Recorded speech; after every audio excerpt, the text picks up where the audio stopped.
Guten Tag, liebe Freunde und Freundinnen. Bonjour, chers amis.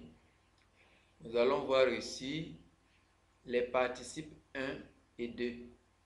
Participe 1 und 2. Verschiedene Verwendungen. C'est-à-dire les différents emplois des participes 1 et 2. D'abord, nous allons commencer par les formes. Comment obtient-on les participes 1 et 2? Pour avoir le participe 1, on prend l'infinitif du verbe auquel on ajoute D. Par exemple, lernen, on ajoute D, ça devient lernet. Kommen, on prend l'infinitif et on ajoute D, ça devient komment. Voilà, pour tous les verbes, cette formule est valable.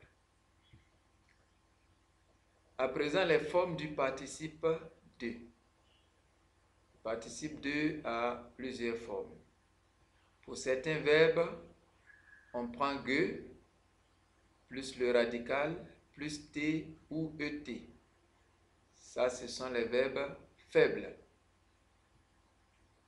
Pour les verbes forts irréguliers, on prend ge plus le radical plus en. Et à des moments aussi, il y aura absence de ge dans la formation du participe 2. Voilà. Maintenant que nous connaissons les formes, quels sont les différents emplois? Le participe 1 peut être employé comme adjectif. Par exemple ici, aufregen, le participe 1 donne aufregend. Ça va nous donner dans cette phrase ein aufregendes Erlebnis. Donc ici, le participe 1 il est employé comme adjectif et vous le voyez, il se décline. On dit das Erlebnis. Donc en déclinaison, ça nous donne ein aufregendes Erlebnis. Voilà. Le participe 2, lui aussi peut être employé comme un adjectif. Par exemple, pour le même verbe aufregen, ça va nous donner ich bin aufgeregt.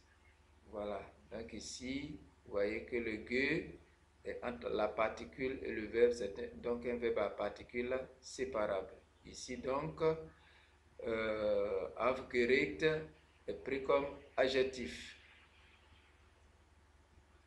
Là, nous voyons que le participe 2 est employé comme verbe. Et en tant que verbe, il est employé ici comme le participe 2 dans le cadre du parfait. Par exemple, ich habe mich wohl gefühlt. Voilà, donc gefühlt ici, c'est le participe 2. Son auxiliaire ici, c'est habe. Et il peut, en tant que verbe aussi, être employé au passif. Voilà, ça nous donne là par exemple, wir wurden eingeladen. Voilà, donc ici, eingeladen, c'est le participe de einladen, employé dans le cadre du passif. Voilà. Et là, le participe 1 et 2, employé comme adjectif, il y a une forme qu'on appelle la forme participiale. Dans une autre vidéo, nous irons plus en profondeur. Mais pour l'instant, observons ceci. On dit par exemple le participe 1. Et le participe 1, on le note, il est aussi appelé participe présent. Donc là, par exemple, on dit Deutsch lernende Schüler.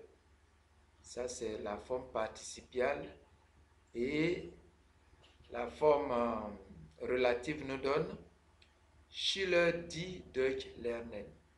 Ça veut dire des élèves qui apprennent l'allemand. Donc au lieu de dire Schüler die Deutsch lernen, on peut prendre la forme participiale qui nous donne Deutsch lernende Schüler. Voilà. Et là, le participe 2. Participe 2, on voit par exemple ici, ein selbst geschriebenes Stück. Voilà. Ça, c'est la forme participiale de cette phrase qui est là.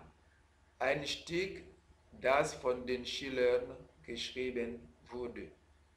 C'est-à-dire une pièce qui est écrite par les élèves eux-mêmes. Voilà. Et donc, voici, chers amis, on peut expliquer les participes 1 et 2 dans leur forme et dans leurs différents emplois. Merci et à bientôt. Dankeschön und bis bald.